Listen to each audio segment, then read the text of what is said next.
Good afternoon, everybody, and welcome. I guess we don't have enough seats today. Wow. In the last quarter century, a sitting president of the United States has come to Davos only twice. Both times it was Donald Trump. So when I asked to serve in this new role that I have, he was one of the first leaders I called and invited to return.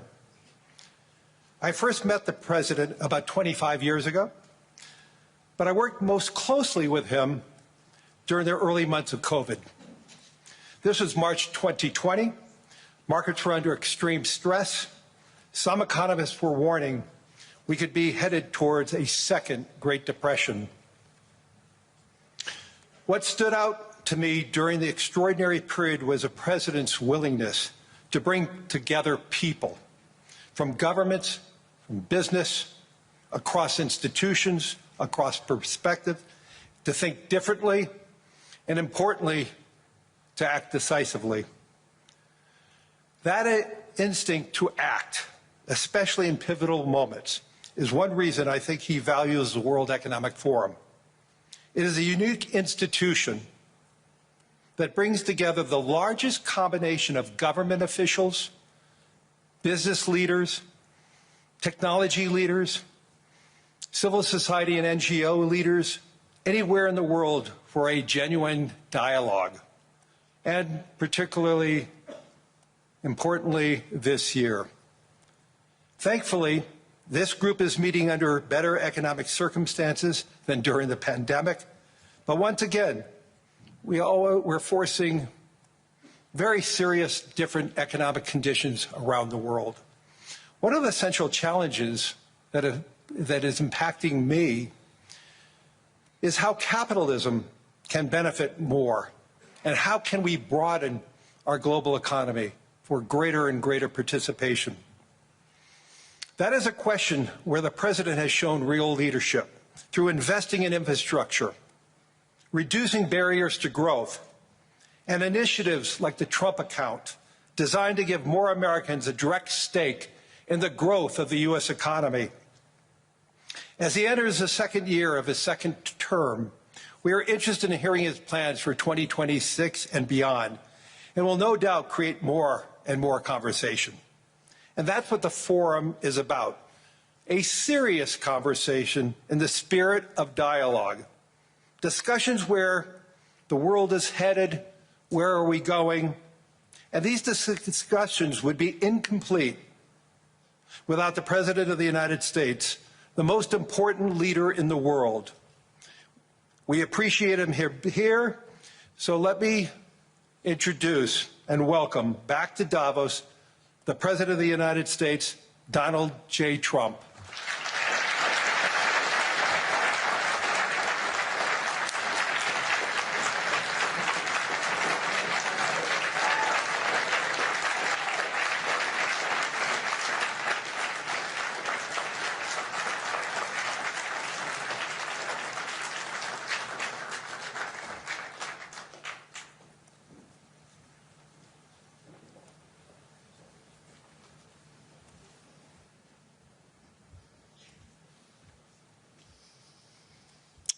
Well, thank you very much, Larry. It's great to be back in beautiful Davos, Switzerland, and to address so many respected business leaders, so many friends, few enemies, and all of the distinguished guests. It's a who's who, I will say that. I've come to this year's World Economic Forum with truly phenomenal news from America. Yesterday marked the one-year anniversary of my inauguration, and today, after 12 months back in the White House, our economy is booming, growth is exploding, productivity is surging, investment is soaring, incomes are rising, inflation has been defeated, our previously open and dangerous border is closed and virtually impenetrable. And the United States is in the midst of the fastest and most dramatic economic turnaround in our country's history. Under the Biden administration, America was plagued by the nightmare of stagflation, meaning low growth, and high inflation, a recipe for misery, failure, and decline.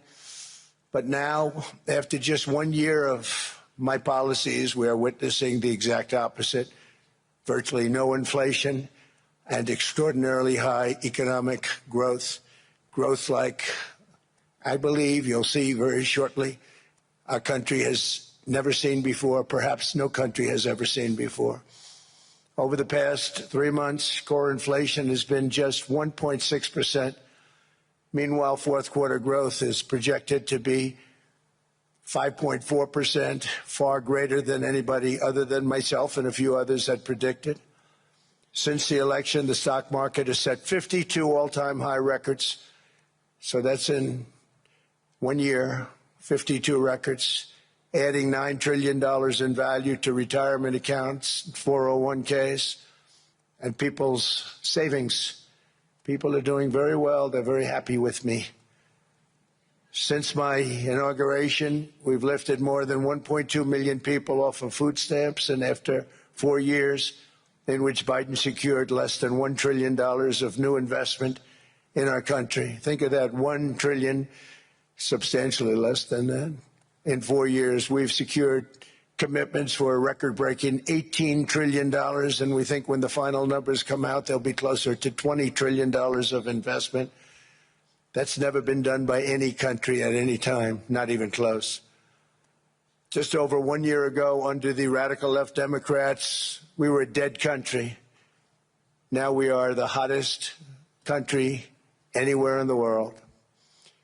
In fact, the United States economy is on pace to grow at double the rate that was projected by the IMF just last April. And with my growth and tariff policies, it should be much higher. I really believe we can be much higher than that. And this is all great news, and it's great for all nations. The USA is the economic engine on the planet, and when America booms, the entire world booms. It's been the history. When it goes bad, it goes bad. You all follow us down, and you follow us up, and we're at a point that I don't believe we've ever been. I never thought we could do it this quickly. My biggest surprise is I thought it would take more than a year, maybe like a year and 1 month.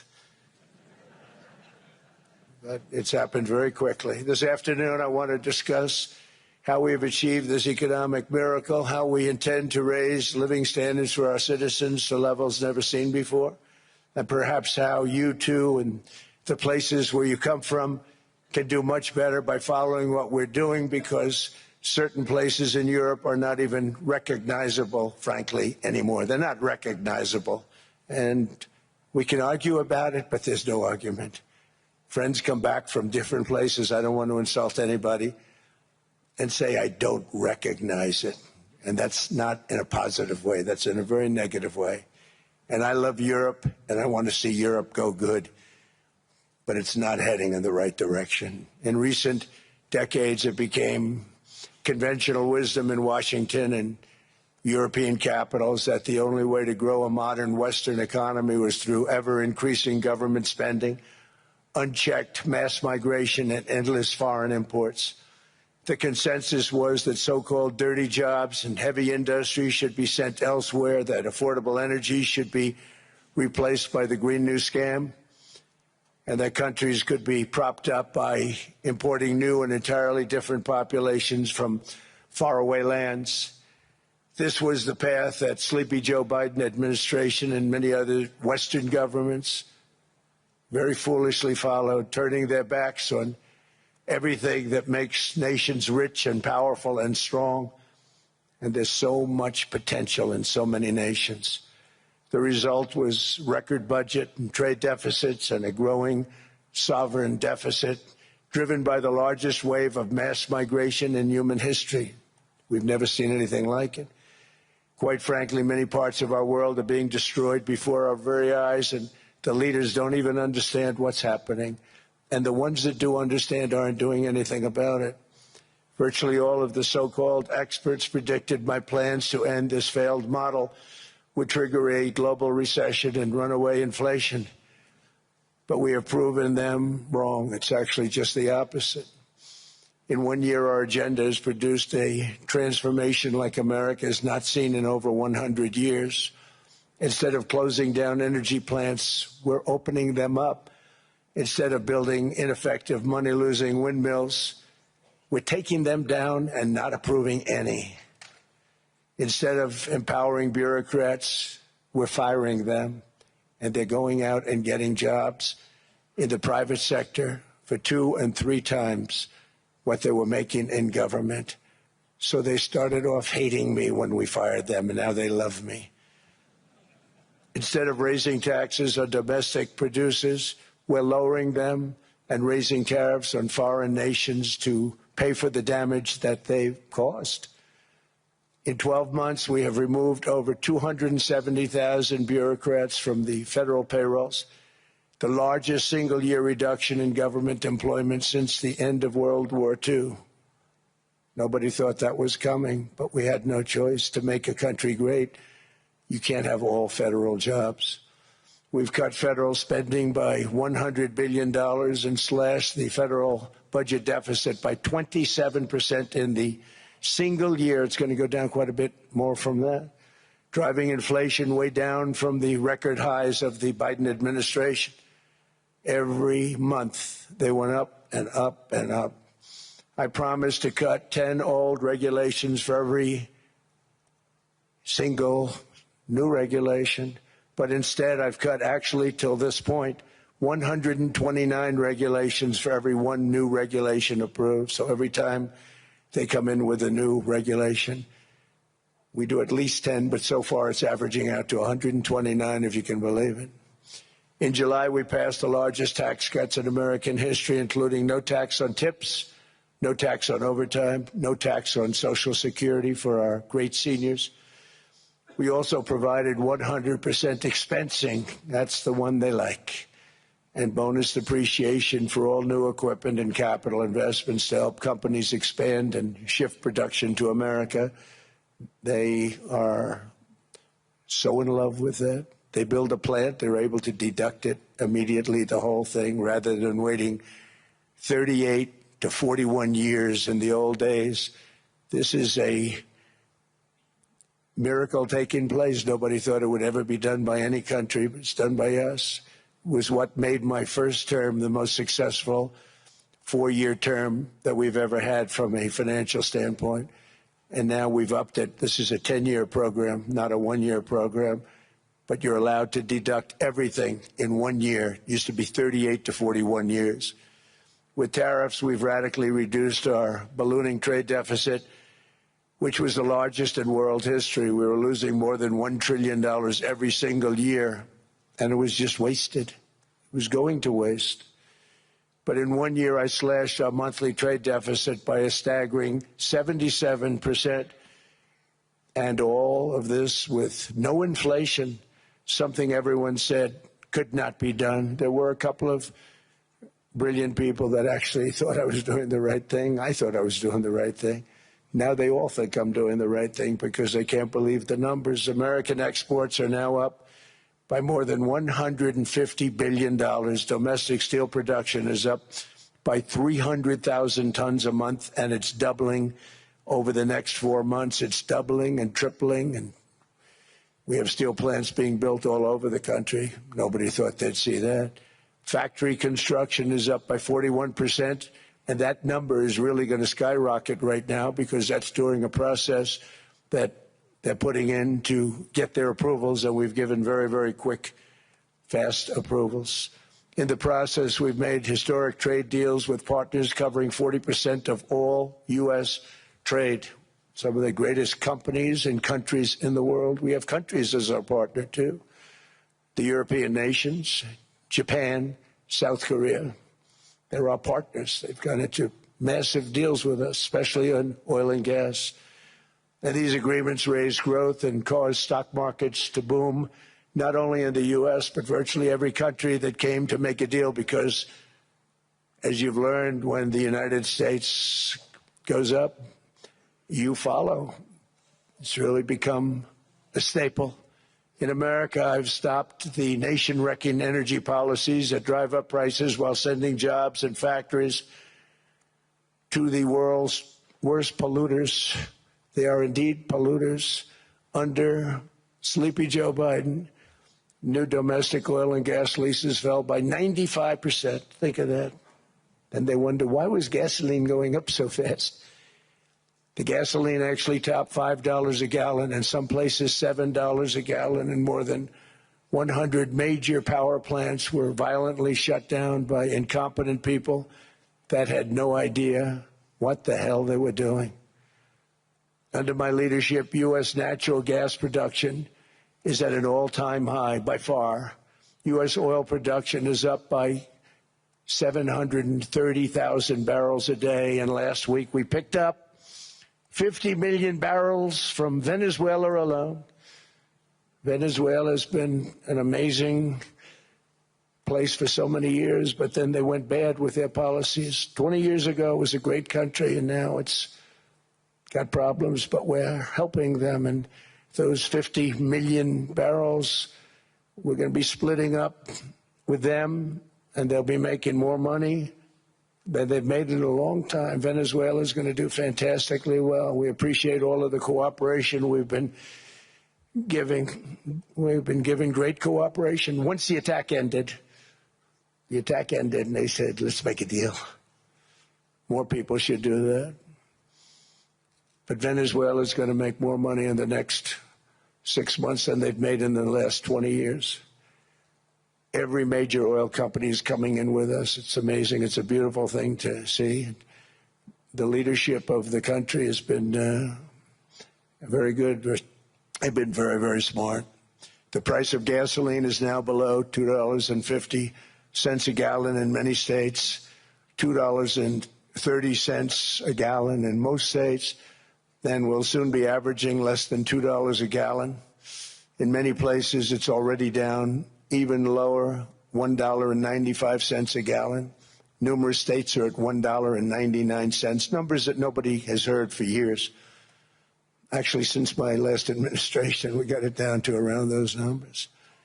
I've signed an order directing an approval of many new nuclear reactors. We're going heavy into nuclear. I was not a big fan because I didn't like the risk, the danger. But they have the progress they've made with nuclear is unbelievable, and the safety progress they've made is incredible.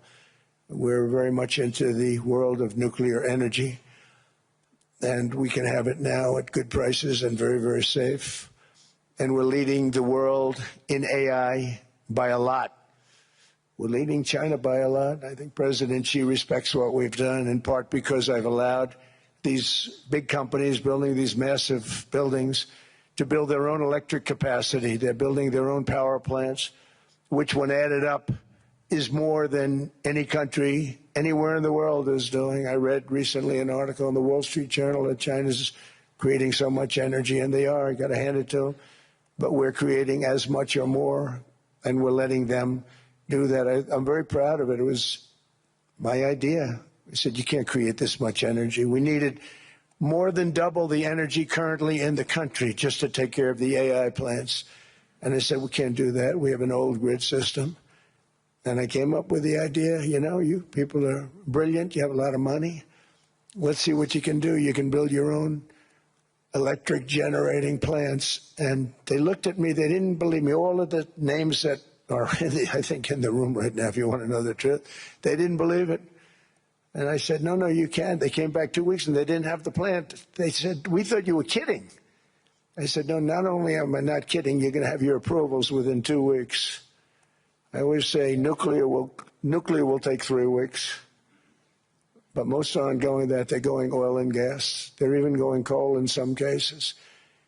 Because of my landslide election victory, the United States avoided the catastrophic energy collapse which befell every European nation that pursued the Green New Scam, perhaps the greatest hoax in history.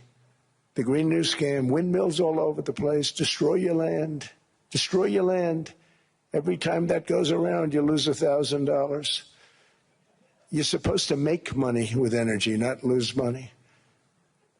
Here in Europe, we've seen the fate that the radical left tried to impose on America. They tried very hard.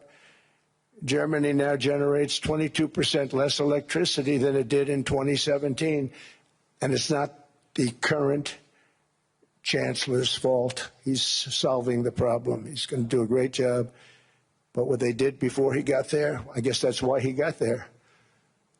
And electricity prices are 64% higher. The United Kingdom produces just 1/3 of the total energy from all sources that it did in 1999. Think of that, 1/3. And they're sitting on top of the North Sea, one of the greatest reserves anywhere in the world, but they don't use it. And that's one reason why their energy has reached catastrophically low levels with equally high prices. High prices, very low levels. Think of that, 1/3. And you're sitting on top of the North Sea, and they like to say, well, you know, that's depleted. It's not depleted. It's got 500 years. They haven't even found the oil. The North Sea is incredible. They don't let anybody drill. Environmentally, they don't let them drill. They make it impossible for the oil companies to go. They take 92% of the revenues. So the oil companies say, we can't do it.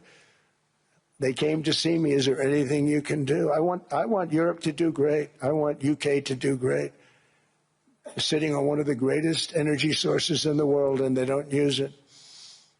In fact, their electricity prices have soared 139%.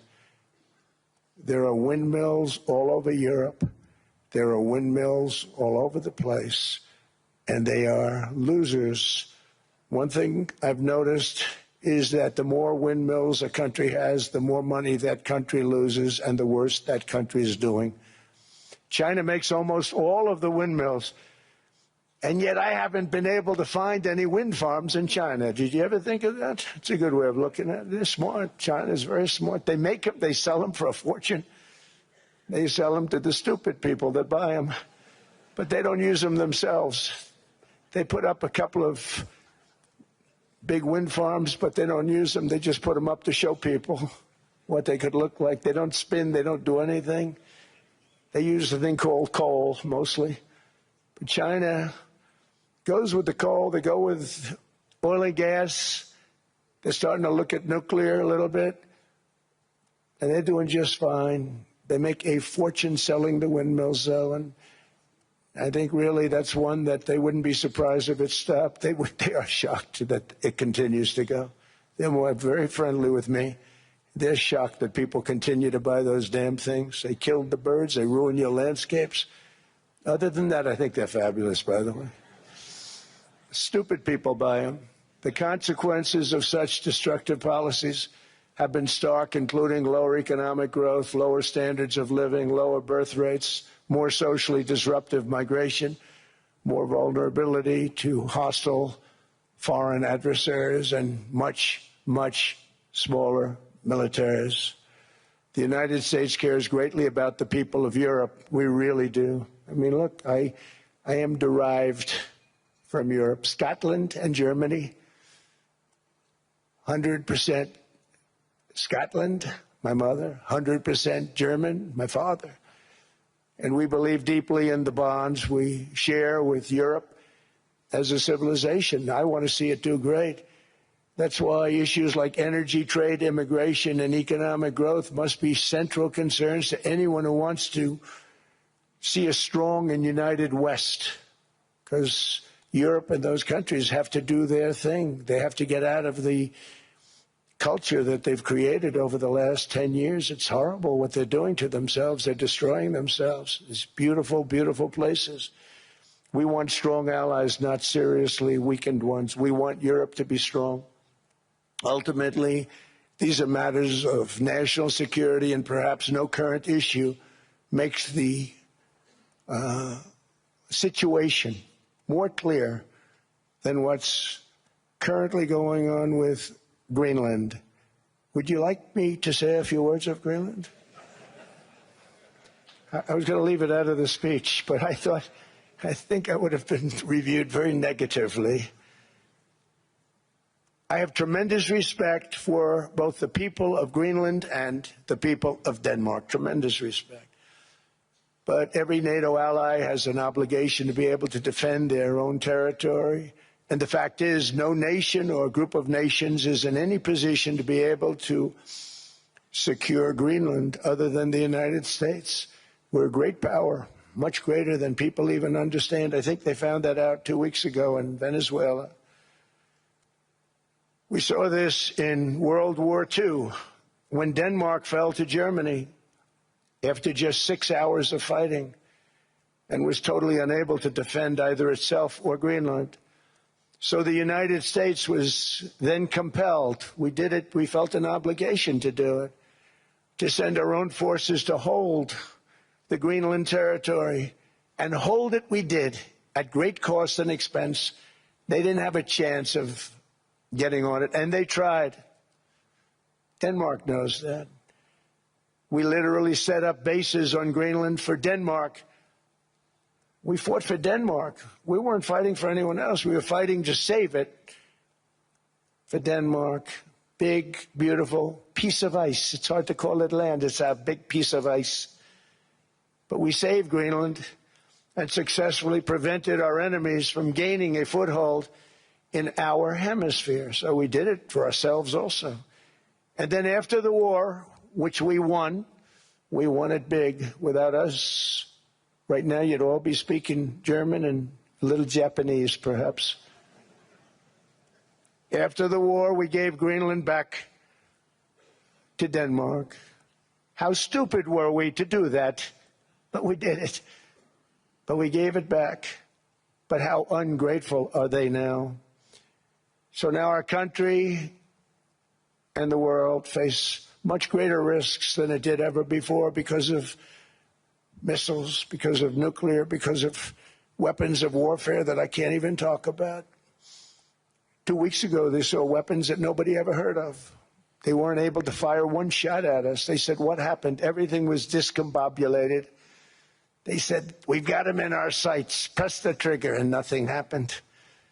No anti-aircraft missiles went up. There was one that went up about 30 feet and crashed down right next to the people that sent it. They said, what the hell is going on? Those defensive systems were made by Russia and by China. So they're going to go back to the drawing boards, I guess. Greenland is a vast, almost entirely uninhabited and undeveloped territory. It's sitting undefended in a key strategic location between the United States, Russia, and China. That's exactly where it is, right smack in the middle. Wasn't important nearly when we gave it back. You know, when we gave it back, it wasn't the same as it is now. It's not important for any other reason, you know, everyone talks about the minerals. There's so many places. There's no rare earth, no such thing as rare earth. There's rare processing, but there's so much rare earth. And to get to this rare earth, you got to go through hundreds of feet of ice. That's not the reason we need it. We need it for strategic national security and international security. This enormous unsecured island is actually part of North America, on the northern frontier of the Western Hemisphere. That's our territory. It is therefore a core national security interest of the United States of America. And in fact, it's been our policy for hundreds of years to prevent outside threats from entering our hemisphere, and we've done it very successfully. We've never been stronger than we are now. That's why American presidents have sought to purchase Greenland for nearly 2 centuries. You know, for 2 centuries they've been trying to do it. They should have kept it after World War II, but they had a different president. That's all right. People think differently. Much more necessary now than it was at that time, however. In 2019, Denmark said that they would spend over $200 million to strengthen Greenland's defenses. But as you know, they spent less than 1% of that amount. 1%. There's no sign of Denmark there. And I say that with great respect for Denmark, whose people I love, whose leaders are very good. It's the United States alone that can protect this giant mass of land, this giant piece of ice, develop it and improve it and make it so that it's good for Europe and safe for Europe and good for us. And that's the reason I'm seeking immediate negotiations to once again discuss the acquisition of Greenland by the United States, just as we have acquired many other territories throughout our history, as many of the European nations have. They've acquired. There's nothing wrong with it. Many of them, some went in reverse, actually, if you look. Some had great, vast wealth, great, vast lands all over the world. They went in reverse. They're stuck back where they started. That happens too. But some grow. But this would not be a threat to NATO. This would greatly enhance the security of the entire alliance, the NATO alliance. The United States is treated very unfairly by NATO. I want to tell you that. And when you think about it, nobody can dispute it. We give so much and we get so little in return. And I've been a critic of NATO for many years. And yet I've done more to help NATO than any other president by far, than any other person. You wouldn't have NATO if I didn't get involved in my first term. The war with Ukraine is an example. We are thousands of miles away, separated by a giant ocean. It's a war that should have never started, and it wouldn't have started if the 2020 U.S. presidential election weren't rigged. It was a rigged election. Everybody now knows that. They found out. People will soon be prosecuted for what they did. It's probably breaking news, but it should be. It was a rigged election. You can't have rigged elections. You need strong borders, strong elections, and ideally a good press. I always say it. Strong borders, strong elections, free, fair elections, and a fair media. The media is terrible. It's very crooked. It's very biased, terrible. But someday it'll straighten out because it's losing all credibility. Think of it. When I went in a landslide, a giant landslide, won all 7 swing states, won the popular vote, won everything, and I only get negative press. That means that it has no credibility. And if they're going to get credibility, they're going to have to be fair. So you need a fair press. But you also need those other elements. And I inherited a terrible, terrible situation. If you look, the border was open. The inflation was raging. Everything was bad with the United States when I came into office. But I also inherited a mess with Ukraine and Russia, something that would have never happened. And I know Putin very well. He and I would discuss Ukraine. It was the apple of his eye, but he wasn't going to do anything. I said, Vladimir, you're not doing it. He would never have done it. It was terrible what happened. I could see it happening, too. After I left, I could see it happening. Biden had given Ukraine and NATO $350 billion, a staggering sum, $350 billion. I came in, and just like the southern border, just like inflation, just like our economy, I said, wow, this place is in trouble, meaning our country. All of these things were out of control. But the border was out of control. We fixed it with the strongest border anywhere in the world. And I've now been working on this war for 1 year, during which time I settled 8 other wars. India, Pakistan. I settled other wars that were Vladimir Putin called me, Armenia, Azerbaijan. He said, I can't believe you settled that one. They were going on for 35 years. I settled it in 1 day. And President Putin called me. He said, you know, I can't believe I've worked on that war for 10 years trying to settle it. I couldn't do it. I said, do me a favor, focus on settling your war. Don't worry about that one. What does the United States get out of all of this work, all of this money, other than death, destruction, and massive amounts of cash going to people who don't appreciate what we do? They don't appreciate what we do. I'm talking about NATO. I'm talking about Europe. They have to work on Ukraine. We don't. The United States is very far away. We have a big, beautiful ocean separating us. We have nothing to do with it. Until I came along, NATO was only supposed to pay 2% of GDP. But they weren't paying. Most of the countries weren't paying anything. The United States was paying for virtually 100% of NATO. And I got that stopped. I said, that's not fair.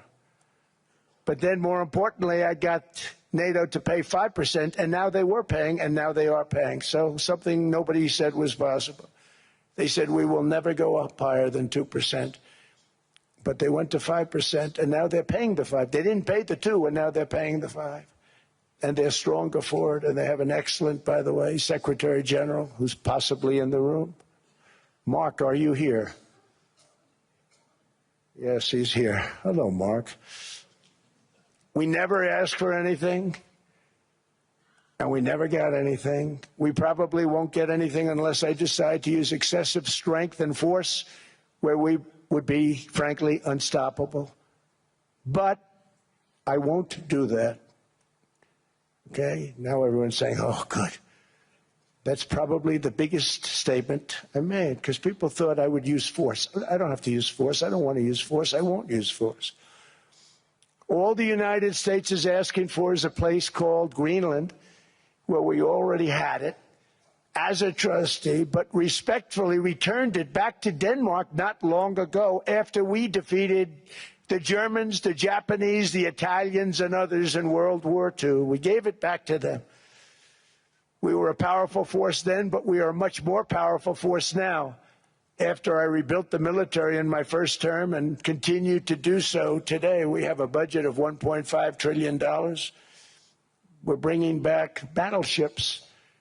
The battleship is 100 times more powerful than the great battleships you saw in World War II, those great, big, gorgeous ships, the Missouri, the Iowa, the Alabama. Because I thought maybe we could take them out of mothballs. They said, no, sir, these ships are 100, think of that, 100 times more powerful than those big, magnificent pieces of art that you saw so many times ago, that you still see on television. You say, wow, what a force. 100 times, each ship 100 times more powerful than the big battleships of the past. So that was the end of the mothball story. So what we have gotten out of NATO is nothing except to protect Europe from the Soviet Union and now Russia. I mean, we've helped them for so many years. We've never gotten anything, except we pay for NATO. And we paid for many years until I came along. We paid for, in my opinion, 100% of NATO because they weren't paying their bills. And all we're asking for is to get Greenland, including right title and ownership, because you need the ownership to defend it. You can't defend it on a lease. Number one, legally it's not defensible that way, totally. And number two, psychologically, who the hell wants to defend a license agreement or a lease, which is a large piece of ice in the middle of the ocean where if there is a war, much of the action will take place on that piece of ice. Think of it. Those missiles would be flying right over the center of that piece of ice. All we want from Denmark for national and international security and to keep our very energetic and dangerous potential enemies at bay is this land on which we're going to build the greatest golden dome ever built. We're building a golden dome that's going to, just by its very nature, going to be defending Canada. Canada gets a lot of freebies from us, by the way. They should be grateful also, but they're not. I watched your Prime Minister yesterday. He wasn't so grateful. But they should be grateful to us. Canada lives because of the United States. Remember that, Mark, the next time you make your statements. What we did for Israel was amazing, but that's nothing compared to what we have planned for the United States, Canada, and the rest of the world. We are going to build a dome like no other. We did it for Israel. And by the way, I told Bibi, stop taking credit for the dome. That's our technology. That's our stuff. But they had a lot of courage, and they were good fighters, and they did a good job, and we wiped out the Iran nuclear threat like nobody can believe. Nobody's ever seen anything like it.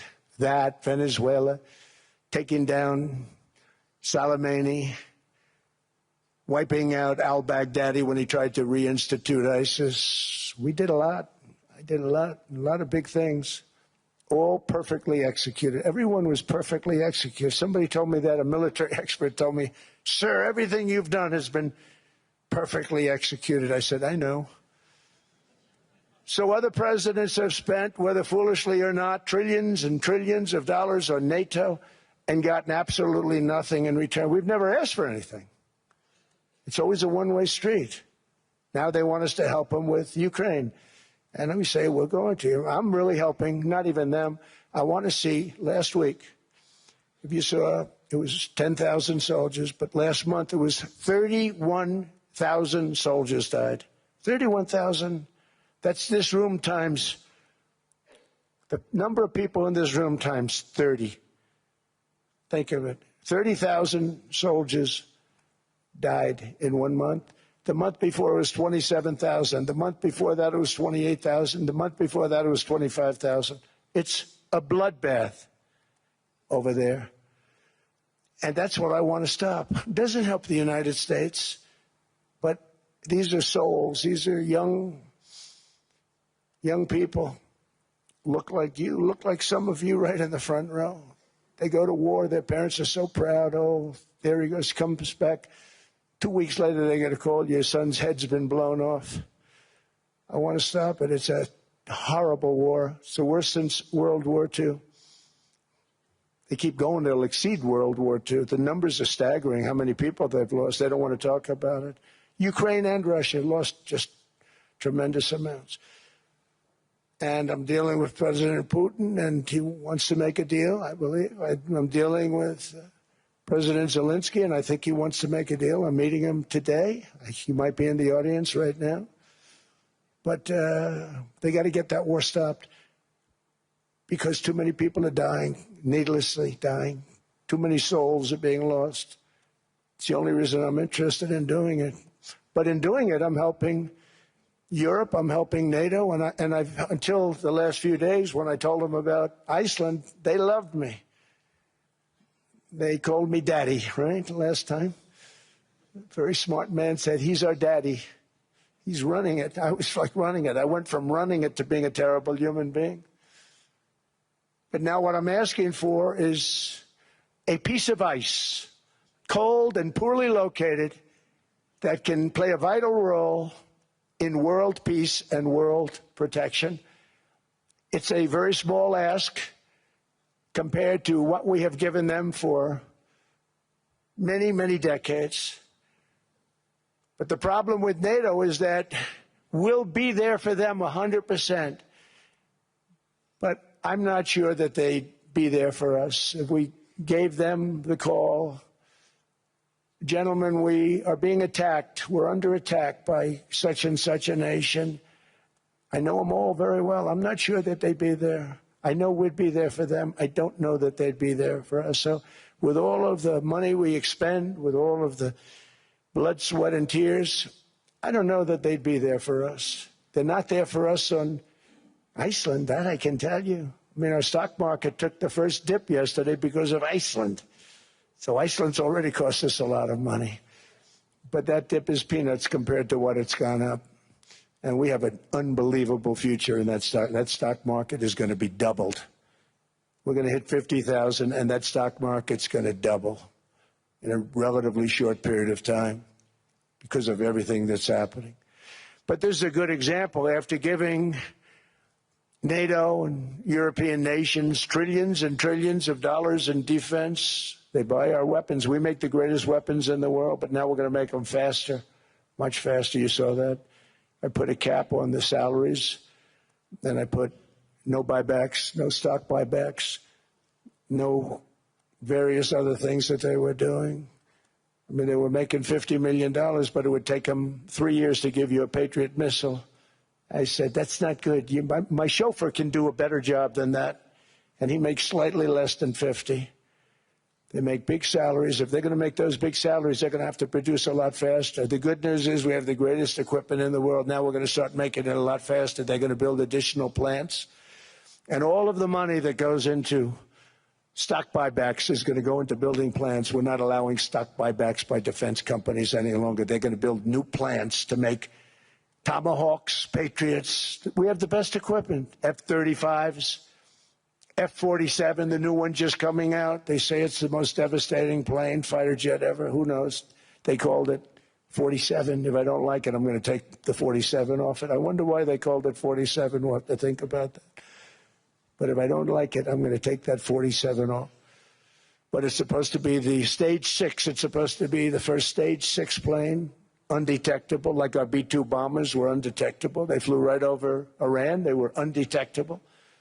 And they did their job, and they got the hell out of there. So we want a piece of ice for world protection, and they won't give it. We've never asked for anything else, and we could have kept that piece of land, and we didn't. So they have a choice. You can say yes, and we will be very appreciative, or you can say no, and we will remember. A strong and secure America means a strong NATO, and that's one reason why I'm working every day to ensure our military is very powerful, our borders are very strong, and above all, our economy is strong because national security requires economic security and economic prosperity, and we have the greatest that we've ever had. Biden and his allies destroyed our economy and gave us perhaps the worst inflation in American history. They say 48 years, I say forever, but I think 48 years is the equivalent to forever. Whether it's 48 years or ever, it's terrible, costing the typical family $33,000. What they did to this country should never, ever be forgotten. It's early, but he has to be rated as the worst president we've ever had by far. The auto pen did much of the damage.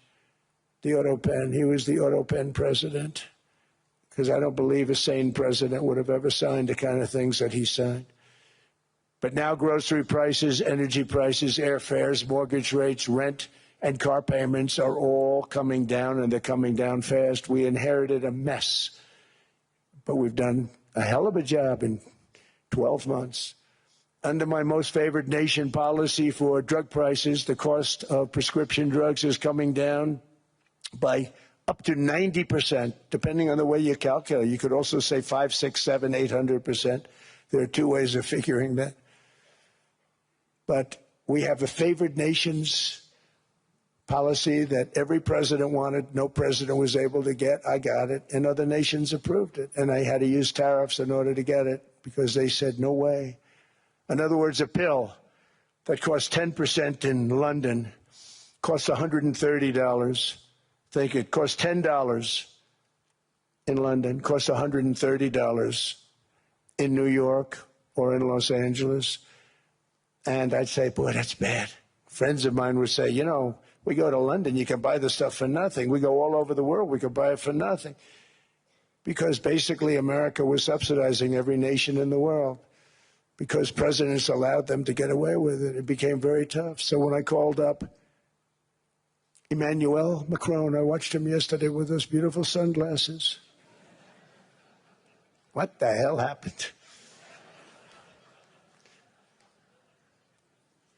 But I watched him sort of be tough.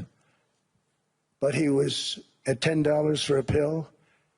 And I said, Emmanuel, and I have all the big pharmaceutical companies are in total agreement. It wasn't easy, by the way. They're tough, smart. They've been getting away with the scam for a long time. But they gave it up.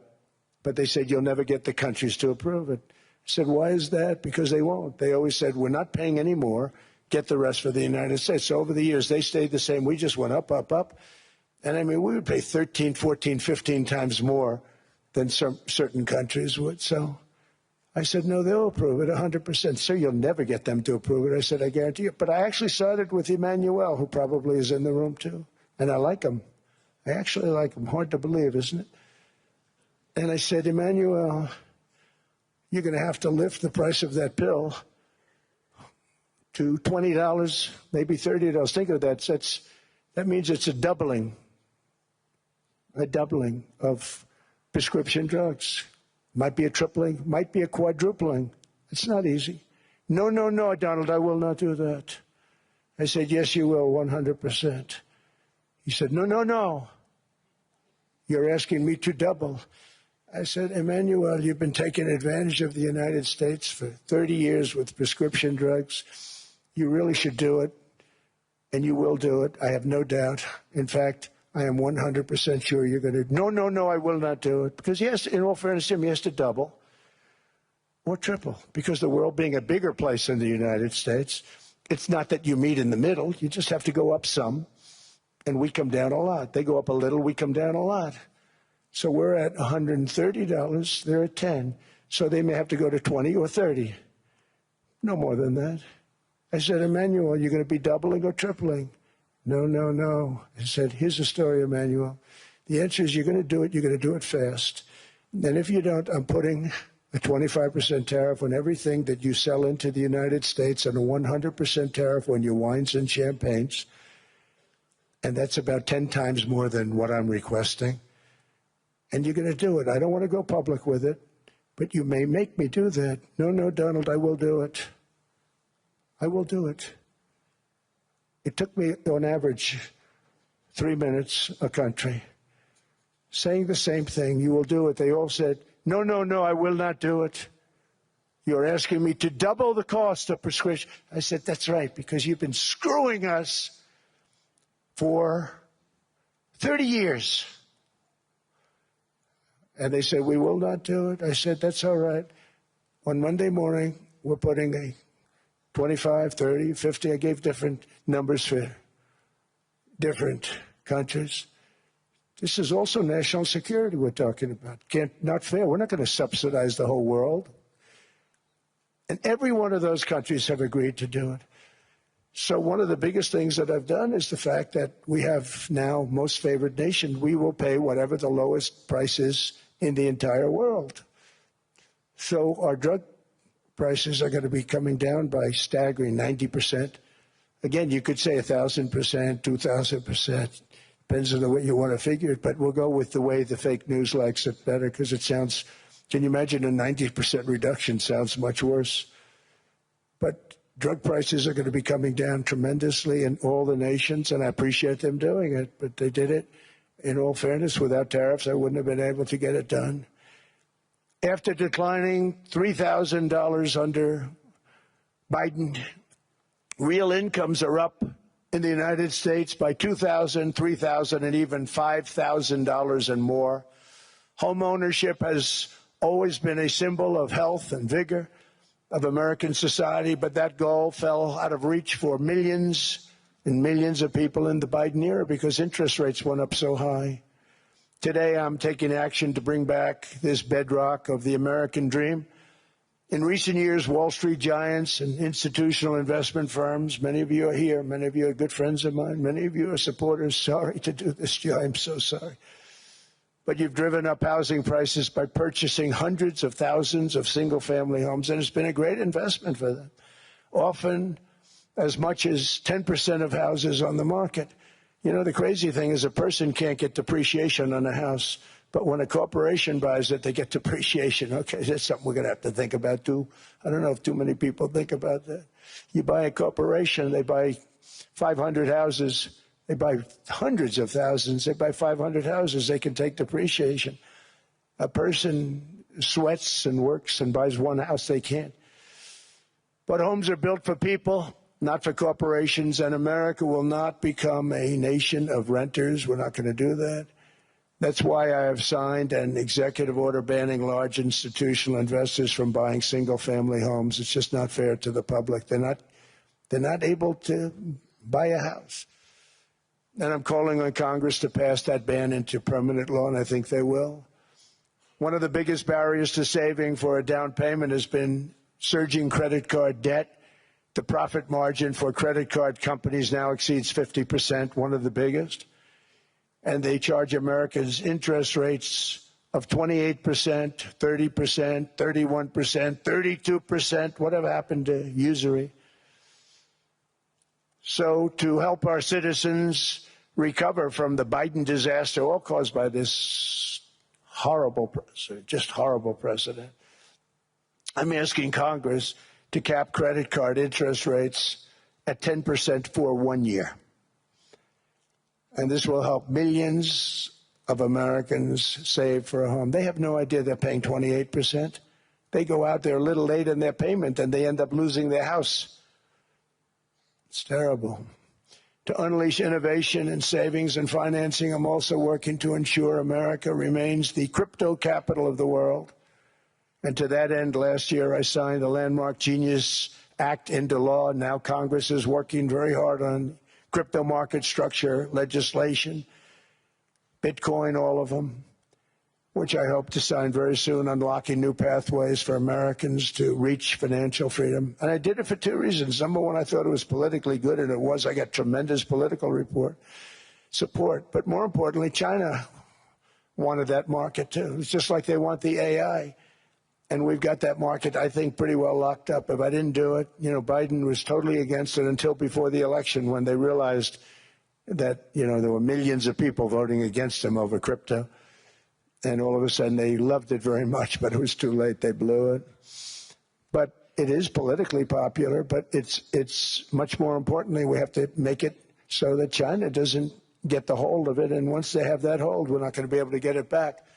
So I'm honored to have done it. Finally, I've instructed government-backed institutions to purchase up to $200 billion in mortgage bonds to bring down interest rates. And I'll be announcing a new Fed chairman in the not-too-distant future. I think he'll do a very good job. See, I gave away some of it. He did give that away. So we have something, got something, but somebody that's very respected. They're all respected. They're all great. Everyone that I interviewed is great. Everyone could do, I think, a fantastic job.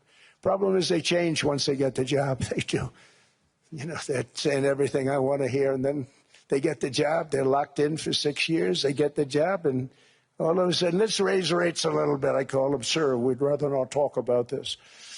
It's amazing how people change once they have the job. It's too bad. Sort of disloyalty, but they got to do what they think is right. We have a terrible chairman right now, Jerome, too late Powell. He's always too late. And he's very late with interest rates, except before the election. He was just fine for the other side. So we're going to have somebody that's great, and we hope he does the right job. Last week, the average 30-year mortgage rate dropped below 6% for the first time in many years. Another major factor in driving up housing costs was the mass invasion of our borders. And I have to say one thing about housing, because nobody ever says this. I am very protective of people that already own a house, of which we have millions and millions and millions. And because we have had such a good run, the house values have gone up tremendously. And these people have become wealthy. They weren't wealthy. They become wealthy because of their house. And every time you make it more and more and more affordable for somebody to buy a house cheaply, you're actually hurting the value of those houses, obviously, because the one thing works in tandem with the other. And I don't want to do anything that's going to hurt the value of people that own a house, who for the first time in their lives are walking around the streets of whatever city they're in, very proud that their house is worth $500,000, $600,000, $700,000. Now, if I want to really crush the housing market, I could do that so fast, and people could buy houses, but you would destroy a lot of people that already have houses. In some cases, they've mortgaged their house, and the mortgage would be very low, and all of a sudden the mortgage without any changes becomes very high, and they end up losing the house. I'm not going to hurt, and I speak with Scott, who's doing a fantastic job, and Howard, who's doing a fantastic job, and all of my people.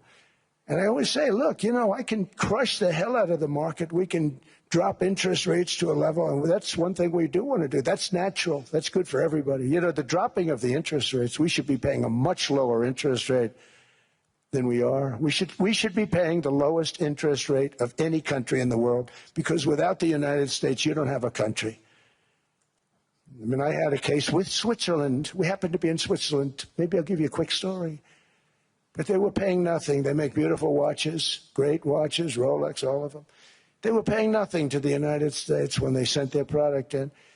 And we had a $41 billion deficit. $41 billion with this beautiful place. Flew over it, isn't it nice? So I said, let's put a 30% tariff on them so that we get back some of it, not all of it at all. We still have a deficit, big deficit. We had 41 million. That's a big deficit. And I said, let's put a tariff on. Different tariffs, different places. You're all party to them. In some cases, victims to them. But in the end, it's a fair thing. And most of you realize that.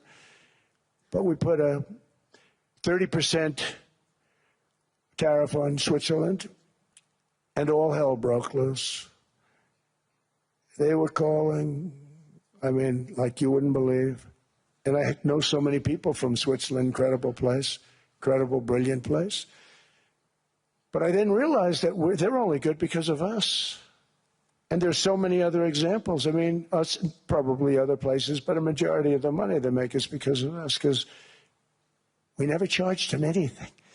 So they come in, they sell their watches, no tariffs, no nothing. They walk away, they make $41 billion on just us. So I said, no, we can't do that. So I'm going to bring it up. I still would have a deficit pretty substantial, but I brought it up to 30%. And I guess Prime Minister, I don't think President, I think Prime Minister called a woman, and she was very repetitive. She said, no, no, no, you cannot do that, 30%. You cannot do that. We are a small, small country. I said, yeah, but you have a big, big deficit. You may be small, but you have a bigger deficit than big countries. He said, no, no, no, please, you cannot do it. Kept saying the same thing over and over. We are a small country.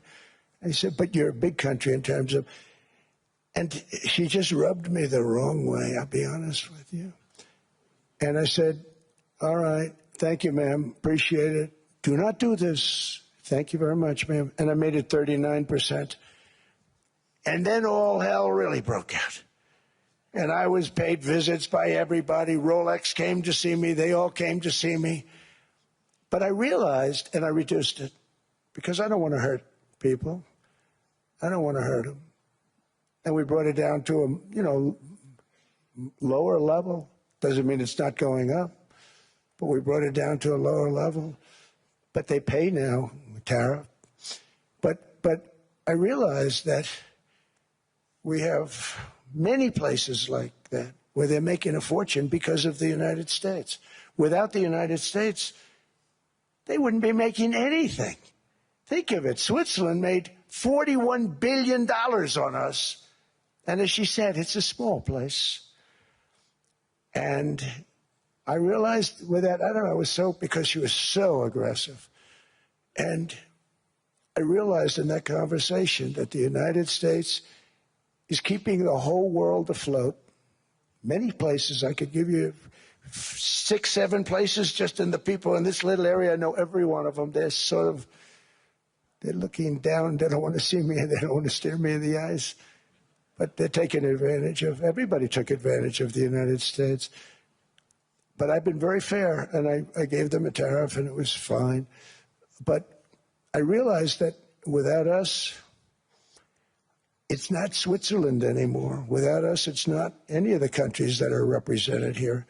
And we want to work with the countries. We want to work with them. We're not looking to destroy them. I could have said 39, 40%. I could have said I want a 70% tariff, then we make money with Switzerland. But Switzerland would have been probably destroyed, financially destroyed. I don't want to do that. But we should be paying the lowest interest rate of everybody. I hope Scott's listening to this, because we should be paying the lowest interest rate of everybody. Without us, most of the countries don't even work. And then you have the protection factor. Without our military, which is the greatest in the world by far, without our military, you have threats that you wouldn't believe. You don't have threats because of us, and that's because of NATO. One other thing, and I have to say it so importantly, in the old days, and I used to say I'm the youngest in the room. Now I'm among the older. I hate to say it. I don't feel old, but I'm among the older. But I remember not long ago, 20, 25 years ago, when good news came out about, let's say, the United States. The United States had a great quarter. The United States had a great month. All the stocks went up. And that's the way it's supposed to be. Now when they say the United States had a record quarter, it's unbelievable how well it's doing, all the stocks crash because they say, oh no, inflation, inflation, they're going to raise interest rates. And they do. Some of these stupid people like Powell, they raise interest rates. And what they do is they stop you from being successful. It used to be when we had a great quarter, a great month, great earnings, great anything, any good news, the stock market went up. That's the way it's going to be. We got to do that again because that's the way it should be. Now when we have a great month, they want to kill it. Like we did over 5%. People were surprised. We should do 20%. We could do 25%. When we announce good numbers, and the reason is they're so petrified of inflation. And growth doesn't mean inflation. We've had tremendous growth with very low inflation. In fact, growth can fight inflation, proper growth. So we want to get back to the days when we announce great numbers because we're going to be announcing phenomenal. You know, all these factories that are being built at record, thousands of businesses are being built right now. Remember, $18 trillion is invested. I think the second number is 3. And that was China many years ago. Investments in the country from outside. 18 trillion, nobody's ever seen. And that's money coming in and building things, factories. Thousands of businesses are being built. Thousands. Hundreds of big factories, car plants are moving back to the United States. They're coming in from Canada. They're coming in from Mexico, from Japan. Japan's coming in and building plants here in order to avoid tariffs. They're coming in from China. They're coming in from all over the world. We have more plants being built now, car plants, than we've ever had built, even in the heyday from the 1940s and 50s. And they're bigger. They don't use renovations anymore where they take an old plant, they rip it down, they build a brand new plant, super modern plant. But it's happening at levels that nobody's ever seen. In 2024, the U.S. built less than 2 million new homes, but Biden admitted more than 8 million new migrants. And those days are over. In 2025, for the first time in 50 years, the United States had reverse migration. Boy, that was nice. And these were criminals that were being taken out of our country because they allowed people to come into our country from jails, from gangs, drug dealers, murderers. 11,888 murderers. We've gotten most of them out. And then ICE gets beat up by stupid people from leadership in Minnesota. We actually are helping Minnesota so much, but they don't appreciate it. Most places do. You know, Washington, D.C. is the safest place now in the United States. It was a very dangerous place to walk, and now you can walk with your wife, your kids, right through the middle of the city. Right now, Washington, D.C. is as safe as it gets. It was one of the most unsafe, I had to admit. We sent in the military, the National Guard. Within 2 months, it was great. Within 3 months, it's like a really great place and a safe place and a beautiful place. It's even been cleaned up. The graffiti's gone. The fences are gone. We don't have to worry about fences anymore. All of the places, the grasses are cut and replaced with new grass in many cases. It's all going to happen in the spring. But Washington and D.C. is beautiful again, and it's safe. New restaurants are opening up. They're all closing. Now you can't get into a restaurant. Restaurants in Washington, D.C. are all opening. Memphis also, Memphis, Tennessee, New Orleans, Louisiana. We're there for 3 weeks. We've cut the crime down by 64%. Within another month, we'll have virtually no crime there. We can do that all over. We're going to help the people in California. We want to have no crime. I know Gavin was here. I used to get along so great with Gavin when I was president. Gavin's a good guy.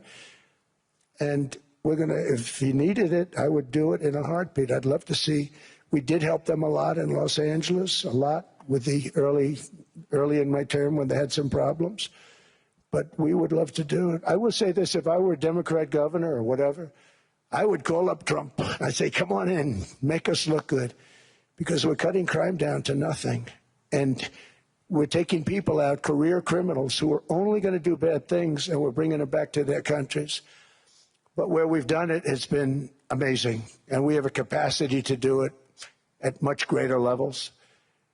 We're cutting illegal aliens off welfare and other government benefits, and I have directed that starting immediately, there will be no more payments to sanctuary cities because they are really just sanctuaries for criminals. They're really protecting criminals, and those are the ones we have to get out of the country: murderers, drug dealers, the mentally insane. They emptied their mental institutions into the United States. And despite that, we have the lowest crime numbers that we've ever had in the history of the country. Just came out.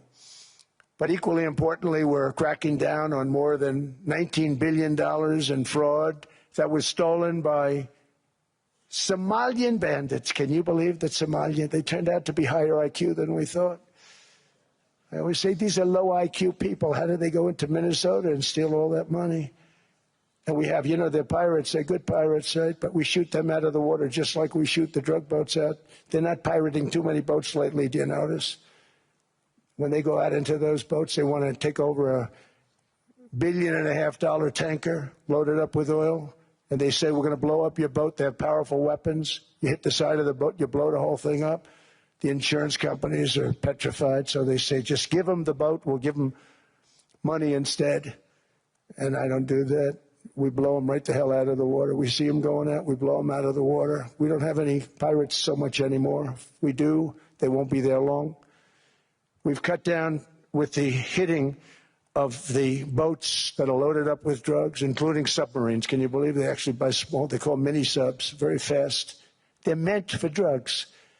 We've knocked out 2 of them. The Democrats say they were fishing. You have ruined somebody's fishing weekend, I would say. A submarine is not a fishing boat. You don't fish. But we've knocked down drugs by water, the oceans, the sea, by 97.2%. Think of that. And I actually say, who the hell are the 3%? Because I would not want to be piloting one of those boats. We knocked them down, and now we're going to start on land. We're going to knock it all out. The land is the easy part. What we did on sea is incredible, and that's our great military. The situation in Minnesota reminds us that the West cannot mass import foreign cultures which have failed to ever build a successful society of their own. I mean, we're taking people from Somalia, and Somalia is a failed, it's not a nation. Got no government, got no police, got no military, got no nothing. And then we have this fake congressperson who they just reported is worth $30 million. You believe this? Ilhan Omar, talking about the Constitution. It provides me. She comes from a country that's not a country, and she's telling us how to run America. Not going to get away with it much longer, let me tell you.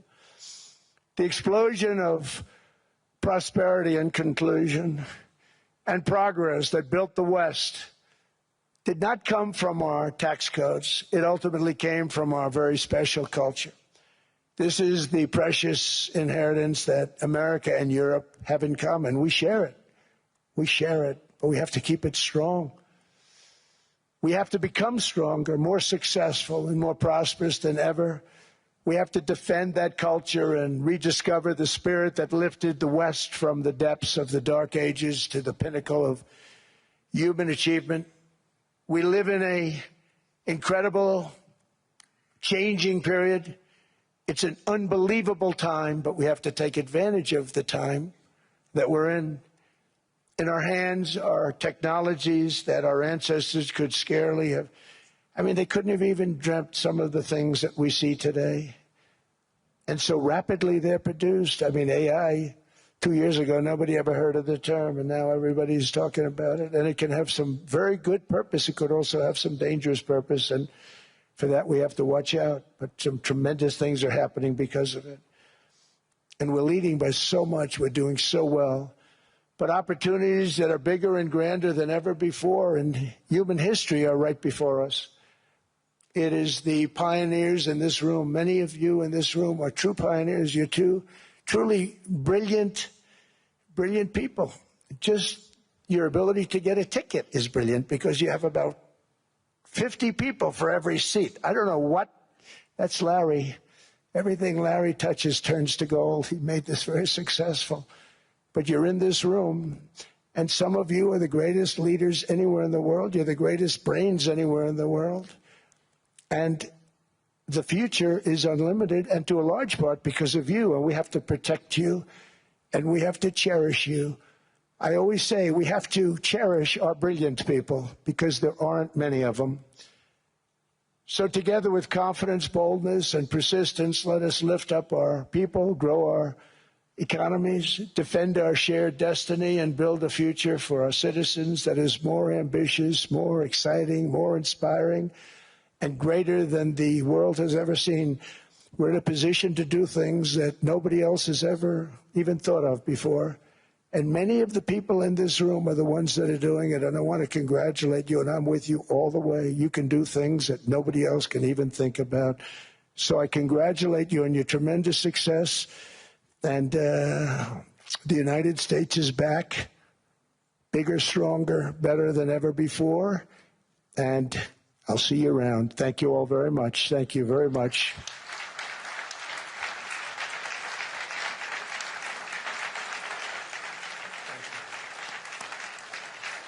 Thank you.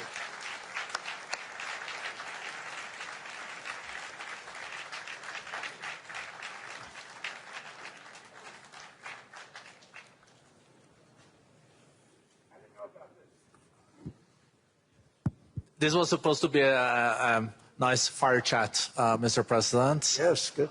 I got set up now. I did know. You made the job for the moderator really easy. Thank you, Mr. President, for your speech. I do have a few follow-up questions, if it's okay. Sure. I don't think I should start with Greenland, maybe. I'll start with the economy. The U.S. economy is doing really, really well. But how to sustain this growth moving forward? Because there's always a recession looming around the corner. Well, you know, the one thing about economies and recessions is sometimes you get hit unexpectedly and there's nothing you can do about it. All brilliant people, but there's nothing. One example was COVID. We had an economy going at levels like nobody had ever seen my first 2.5, 3 years. And then I heard the word pandemic, not COVID. They came up with that name over a period of time. We won't get into that. But I heard the word pandemic. And I had a poll come out that was so strong just prior to that, and I was with the two best pollsters, McLaughlin and Fabrizio, and they said, sir, George Washington and Abraham Lincoln, if they came back and ran as president and vice president, they couldn't beat you. And then what happened is the following day, I was told to stay tuned because there's something really bad happening in China. There are bodies laying all over Wuhan, right around that certain building that we talk about. I always said it came from Wuhan. It did come from Wuhan. And they were body bags. We saw it by satellite. And they said, there are strange things happening in China. And so it began. And we ended up with the COVID, and the whole world suffered. We did a phenomenal job. I don't think we got the credit we deserved. We did something that Operation Warp Speed, which some people say was one of the greatest military feats ever. We did a great job. Used our military, used a lot of people. But sometimes you get hit with things, nothing you can do. You get hit with things like that unexpectedly. And we got through it. And when I left, the stock market was higher than it was previous to the COVID coming up. And I called it a great achievement. But things happen. Bad things happen. The things that we can stop are wars if we're smart. That we can stop. Those are a matter of being intelligent and having intelligent people on the other side. Because wars are the worst of all. Wars are worse than anything. But we can stop wars because that's sort of up to us. But things like dust flying in the air, wherever COVID comes from or whatever comes, sometimes you have to be a little bit lucky. But we are poised to have an economy like no other, not only in this country, but anywhere. And you know, when you hear the kind of numbers that I can tell you that Scott Bessent was with me the other day, and he's looking at numbers. He said, I can't.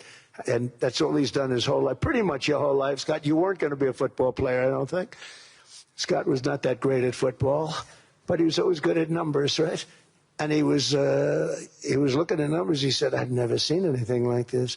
We're poised to do things that no other country has ever done. And, you know, luck, I hate to say it, but we need a little luck. We don't want to get hit by something that nobody could have thought. Whoever thought we were going to hit by a pandemic? You know, when I heard the word pandemic, I said, oh, that's an ancient problem. World War I, they lost 100 million people. It actually ended World War I. A lot of people don't know. The Spanish flu in World War I ended the war because all the soldiers were sick. The soldiers were so sick on both sides, and that war was raging, and they were all dying from the Spanish flu. They were sick as dogs. They couldn't fight. So, you know, you don't know how that would have turned out. But so we do, I mean, subject to that, and I always have to put a caveat in for it, but we're poised to have the greatest growth of any large country, I think any country that there's been. When you look at what's happening in the United States, it's really amazing. Thank you. One thing that maybe keeps you up at night, I know you don't sleep that much anyway, Mr. President, is the debt. The U.S. debt is high, is now the biggest expenditure on your budget. How to get out of that impasse? Well, the big thing is growth. I mean, growth is the way. If we grow like this, we go from having at $37 trillion. We go from having high debt to low debt. But we also are cutting expenses, you know, the old-fashioned way. We have extraordinary growth. I think we're going to be growing our way out. I think we're going to be paying off debt. We're taking in tremendous money from tariffs fairly. And again, I'm using them judiciously. You know, Switzerland's a case study. I could have gotten much more. I could have asked for much more. But we're using them judiciously. But I think growth, most importantly, and then cutting costs. Now, if you take a look at Minnesota, $19 billion in fraud and other things. People going to airports, they came into the country, they don't have 10 cents, and they're leaving with hundreds of thousands of cash in their bags. When we get to that, and our DOJ, Pam, and Todd, and all the people that work over there, and all of the people that work in here, I can tell you, Scott Bessent is working on that. It's a priority, right? You have your whole team. We're in there looking for where this money is coming from, how much it is. It could be more than $19 billion. Can you believe that? That's just one state. If we were able to cut out 50% of the fraud, 50%, and we should be able to do better than that, we would have a balanced budget without having to talk about even growth. So we have a lot of options, but we're working very hard on that. That's a big deal. It's not just the protests, the fake protests done by agitators and, you know, professional insurrectionists. That's what they are. They're professional troublemakers. But we are looking very strong at the money too in Minnesota and other places. I think, Mr. President, also the $500 billion invested in artificial intelligence and the frontier technologies last year also were driving growth exponentially in the U.S. Well, AI has been a big factor. AI is massive.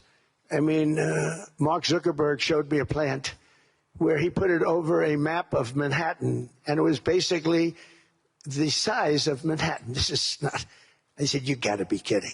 It's a plant that was miles long, miles wide, very high. I don't think it was as high like the Empire State Building, but it was high. And it literally covered most of the island of Manhattan. That's called a big plant. And, you know, when I heard they're going to spend $50 billion building, and I said, you know, if you spend $50 million, you can build a nice little shopping center. If you spend $500 million, you can build a good shopping center. But how do you spend $50 billion? When I looked at this thing, I said, you think you'll be able to do it for that? It's amazing when, you know, some of the plants that I see, and I see them all, and again, so big as we're letting them build their own electric generation. This way we have no problem, and otherwise they'd be complaining. There'd be nobody able to be, you know, we have an old grid system. And not only that, they're going to sell at a very cheap price the excess electricity that they create back into our grid. So that'll solve some problems for certain states that don't have enough electricity. We also know that on the AI there is fierce competition between the U.S. as the largest economy in the world 27% of the global GDP and 5% of the global population, not doing that badly, and China. And we know that that competition is very tough on AI. I know you're heading to a state visit to China in April. How do you see the US-China relationship moving forward? Are you able to combine this tough competition with also collaboration? So I've always had a very good relationship with President Xi and with President Putin. Talk about, you know, the larger powers. But I've always had a very good relationship with President Xi of China. He's an incredible man. What he's done is amazing. He's highly respected by everybody. And I do now. I mean, now I have good. It was very severely interrupted by COVID. I used to call it the China virus, but he said, "Do you think you could use a different name?" And I decided to do that because why should we have a problem over that? But I would do that, and they were. You're a true diplomat, huh? I became a diplomat for the first time. Well, you know who taught me that? Marco Rubio. Marco Rubio. He said, "Let me teach you about diplomacy." Hey, any guy that gets approved by 100% of the votes, think of it, he got liberal Democrats and radical right Republicans to approve him. He's the only one. The next one was like lost 45 votes, right? But he got all 100 votes voting for him. And at first I wasn't happy about it. I said, wait a minute, I don't like that. And now it turns out that the Democrats probably wish they didn't do that. And Marco has been fantastic. Marco, stand up, please. You have done a great job as Secretary of State. He's going to go down as the best Secretary of State. And Scott, and we have Susie, who's the first female Chief of Staff, and she's the best Chief of Staff, too. And I see Howard Lutnick, who I know spoke.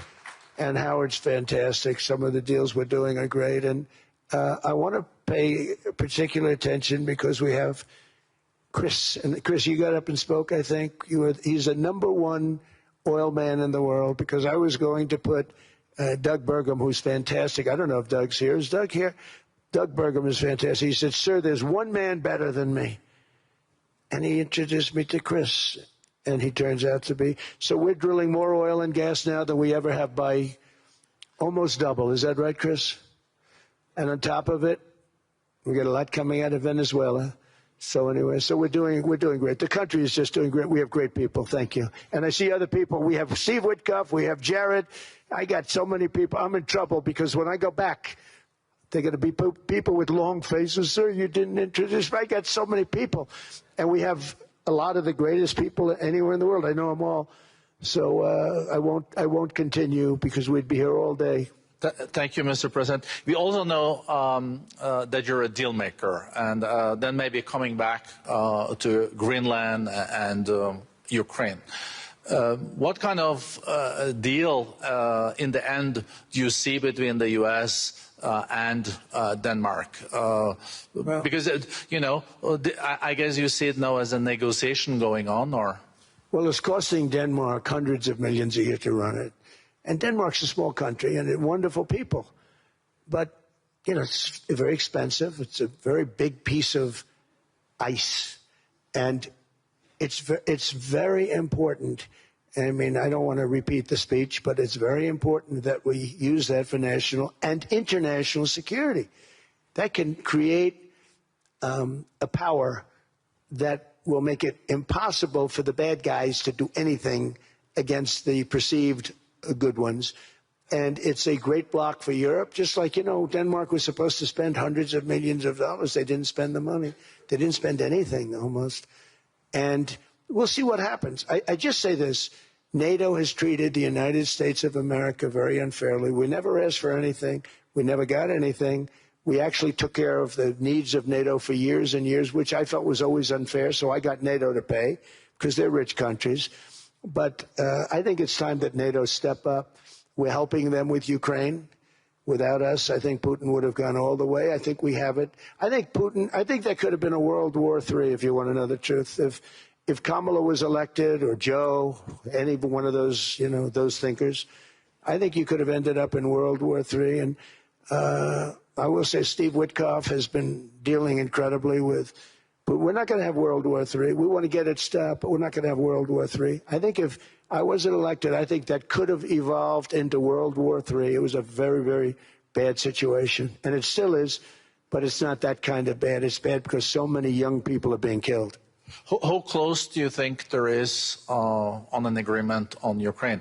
I had the pleasure of speaking with Steve Witkoff and Jared Kushner yesterday. I know they're working hard on it. I know that they're also traveling now. Do you see this very close or still? Well, I hate to say it. I thought that was going to be so. I settled 8 wars plus.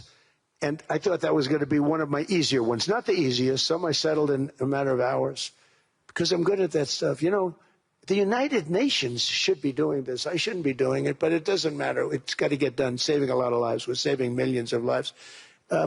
With Ukraine, Russia, there's tremendous hatred between President Zelensky and President Putin. That's not good. That's not good for settlements. We know from dealing. There's abnormal hatred. With that being said, I think Russia wants to make a deal. I think Ukraine wants to make a deal. And we're going to try getting a deal done. We're getting, I think, Steve, I think I can say that we're reasonably close. But what happens is oftentimes we'll have a deal with Russia. Russia's set, and President Zelensky will not do it. You saw that when he was in the Oval Office. I was not happy. And then we'll have President Zelensky wants to make a deal, and Putin doesn't want to make the deal. It's a very difficult balance, and it's big time, and it is, you know, to use a word, it's a bloodbath. It's horrible what's happening. It's a drone war. The drones are killing, you know, thousands of people a week, thousands. We have to get it stopped. So I believe they're at a point now. I'm going to meet with President Zelensky later today. I believe they're at a point now where they can come together and get a deal done. And if they don't, they're stupid. That goes for both of them. And I know they're not stupid. But if they don't get this done, they are stupid. So I don't want to insult anyone, but you got to get this deal done. Too many people are dying. It's not worth it. President Sisi is sitting on the first row here. He spoke earlier today and also complimented you on the Gaza deal. I think there will be a signing tomorrow. Of course, there are different views on this, but how important do you think this signing is on the Board of Peace? And do you think this is going to sustain? Do you think we now will see Gaza reconstructed and the billions of US dollars invested? I do. I mean, I think we have peace in the Middle East. There are some little situations like Hamas, and Hamas has agreed to give up their weapons. Now, you know, they were born with a weapon in their hand, so it's not easy to do. When they were born with a rifle in their hand.